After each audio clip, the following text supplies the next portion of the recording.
किसी लेवल पर एक बहुत बड़ी कैंडल तेजी से बन रही है, आपका कॉन्फिडेंस हाई होता है और आप उस कैंडल की स्पीड को देखकर उसमें एंटर हो जाते हैं। अचानक वही कैंडल धीरे धीरे छोटी होती जाती है। अब आपका कॉन्फिडेंस डर में बदल जाता है और वो कैंडल एक छोटी बॉडी और एक लंबी सी विक के साथ क्लोज होती है। अब सोचिए, अगर मैं आपसे कहूं कि वो कैंडल आपको पहले ही वार्निंग दे रही थी, बस आपने उसे पहचाना नहीं। हाँ, मैं बात कर रहा हूँ रिजेक्शन कैंडलस्टिक पैटर्न की।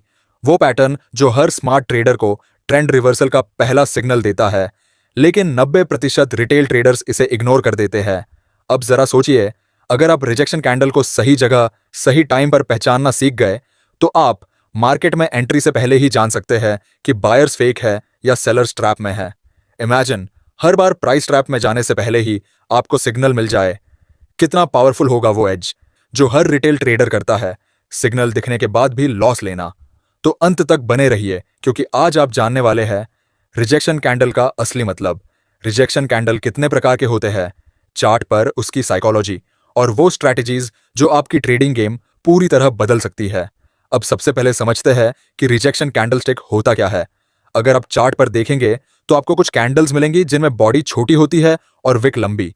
अब बॉडी वो हिस्सा है जहां बायर्स और सेलर की अकटुअल क्लोजिंग ओपनिंग फाइट सेटल होती है, लेकिन विक हमें बताती है कि प्राइस उस लेवल तक गया था, लेकिन मार्केट ने उसे रिजेक्ट कर दिया। यहीं से इसका नाम पड़ा रिजेक्शन कैंडल। मान लीजिए प्राइस एक स्ट्रॉन्ग रेजिस्टेंस पर पहुंचा और वहां एक लंबी अपर विक वाली कैंडल बनी।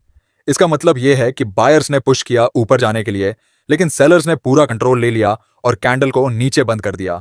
इसे हम बेरिश रिजेक्शन कहेंगे। अब उल्टा सिनारियो देखें, जब प्राइस सपोर्ट पर आता है और एक लंबी लोअर विक छोड़ता है, तो इसका मतलब सेलर्स ने पुश किया नीचे ले जाने के लिए, लेकिन बायर्स ने उस लेवल को रिजेक्ट कर दिया और कैंडल को ऊपर बंद कर दिया। इसे हम बुलिश रिजेक्शन कहते हैं। तो रिजेक्शन कैंडल सिर्फ एक शेप नहीं है, यह मार्केट की साइकोलॉजी है। यह हमें बताता है कि किसी खास लेवल पर कौन हावी है, बायर्स या सेलर्स। ध्यान रखने वाली बात यह है कि हर विक रिजेक्शन नहीं होती। बॉडी और विक का रेशियो देखना जरूरी है। जितनी छोटी बॉडी और जितनी लंबी विक रिजेक्शन, उतना ही ज्यादा पावरफुल माना जाएगा। तो सिंपल शब्दों में, रिजेक्शन कैंडल का मतलब प्राइस का किसी लेवल को एक्सेप्ट न करना।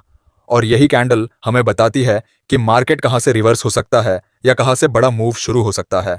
अब जब हमें बेसिक समझ आ गया कि रिजेक्शन कैंडल असल में होता क्या है, तो अब देखते हैं इसके अलग अलग टाइप्स।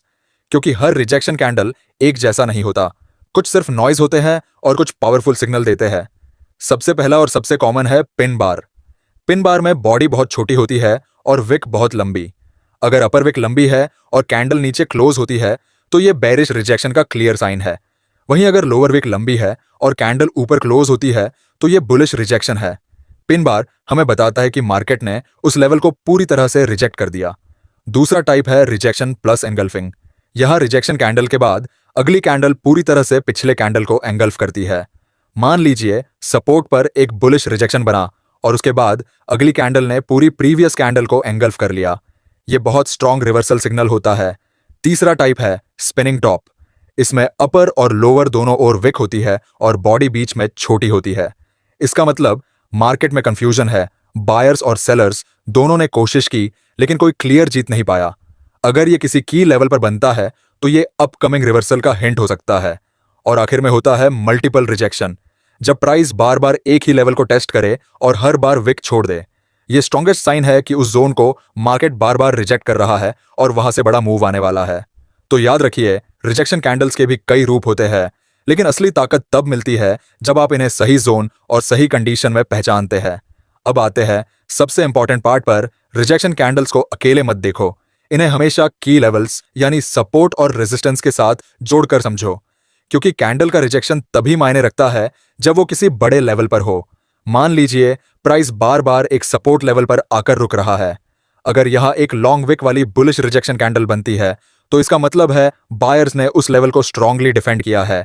ये एक पोटेंशियल बाउंस का सिग्नल है। इसी तरह अगर प्राइस एक रेजिस्टेंस जोन पर पहुंचता है और वहां लॉन्ग अपर विक वाली बेरिश रिजेक्शन बनती है, तो यह साफ बताता है कि सेलर्स उस लेवल पर कंट्रोल में है। इसका मतलब मार्केट वहां से नीचे आ सकता है। लेकिन यहां एक ट्रैप है, हर रिजेक्शन कैंडल ट्रेड वर्दी नहीं होता। अगर रिजेक्शन किसी रैंडम जगह पर बन रहा है बिना किसी जोन या स्ट्रक्चर के, तो उसे इग्नोर करना चाहिए। मार्केट में नॉइज बहुत है और हर विक आपको एंट्री का मौका नहीं देती। स्ट्रॉन्ग सिग्नल्स तब बनते हैं जब rejection candles support resistance, demand supply या ऑर्डर ब्लॉक जैसे जोन्स पर बने। और अगर ऐसे जोन पर मल्टीपल रिजेक्शंस हो जाए तो मूव और भी पावरफुल होता है। तो रूल सिंपल है, कैंडल प्लस लेवल 160 कॉन्फर्मेशन। अकेली कैंडल पर भरोसा मत करो, हमेशा देखें कि वो किस जगह रिजेक्ट हो रही है। यही डिफरेंस है स्मार्ट ट्रेडर और रैंडम ट्रेडर में। अब आते हैं ट्रेडर्स साइकोलॉजी, जो आप रिजेक्शन कैंडल को देखकर इस्तेमाल करने वाले हैं। स्टॉक मार्केट एक युद्ध का मैदान है, लेकिन असली लड़ाई चार्ट पर नहीं, हमारे दिमाग के अंदर होती है। जब प्राइस किसी स्ट्रॉन्ग लेवल को रिजेक्ट करता है तो असल में वो सिर्फ टेक्निकल पैटर्न नहीं, बल्कि लाखों ट्रेडर्स की साइकोलॉजी का नतीजा होता है। सोचिए, एक मेजर रेजिस्टेंस लेवल पर प्राइस पहुंचा। यहां दो तरह के ट्रेडर्स बैठे होते हैं। एक, रिटेल ट्रेडर्स जो सोचते हैं कि अब ब्रेकआउट होगा, जल्दी एंट्री मारो। दो, स्मार्ट मनी इंस्टीट्यूशंस जो जानते हैं कि यहीं पर सबसे ज्यादा ट्रैप क्रिएट होता है। अब होता क्या है, प्राइस रेजिस्टेंस को टच करता है, रिटेल ट्रेडर्स एक्साइटमेंट में बाय कर लेते हैं, लेकिन अचानक प्राइस रिजेक्ट होकर नीचे गिरता है। रिटेल डर में पोजीशंस काटते हैं और यही उनका पैसा स्मार्ट मनी कलेक्ट कर लेता है। साइकोलॉजी का सबसे इंटरेस्टिंग हिस्सा यह है कि रिजेक्शन हमेशा डर और लालच का खेल है। डर से रिटेल जल्दी एग्जिट करता है, लालच से वो जल्दी एंटर करता है, और दोनों का फायदा मार्केट मेकर्स उठाते हैं। तो जब भी आप रिजेक्शन देखें, इसे सिर्फ कैंडल का शेप मत समझिए। ये मार्केट का मनोविज्ञान है, जहां वीक हैंड्स बाहर फेंके जाते हैं और स्ट्रॉन्ग हैंड्स पोजीशंस बिल्ड करते हैं।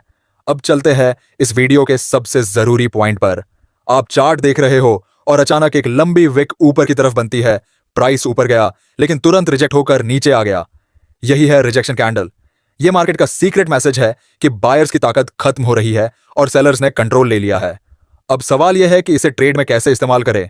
पहली स्ट्रैटेजी है सपोर्ट और रेजिस्टेंस लेवल पर रिजेक्शन कैंडल। मान लीजिए प्राइस एक स्ट्रॉन्ग रेजिस्टेंस पर पहुंचता है और वहां से रिजेक्शन कैंडल बनती है, मतलब सेलर्स रेडी है पुशबैक करने के लिए। ऐसे मौके पर शॉर्ट ट्रेड पावरफुल साबित हो सकता है। दूसरी स्ट्रैटेजी है ट्रेंड कंटिन्यूएशन। जब मार्केट अप ट्रेंड में होता है और पुलबैक पर रिजेक्शन कैंडल बनती है तो यह संकेत देता है कि बायर्स फिर से रेडी है। इसका फायदा उठाकर आप ट्रेंड के साथ एंट्री कर सकते हैं। तीसरी स्ट्रैटेजी है फेक ब्रेकआउट्स पकड़ना। कई बार मार्केट सपोर्ट या रेजिस्टेंस तोड़ने की कोशिश करता है, लेकिन रिजेक्शन कैंडल बनकर वापस आ जाता है।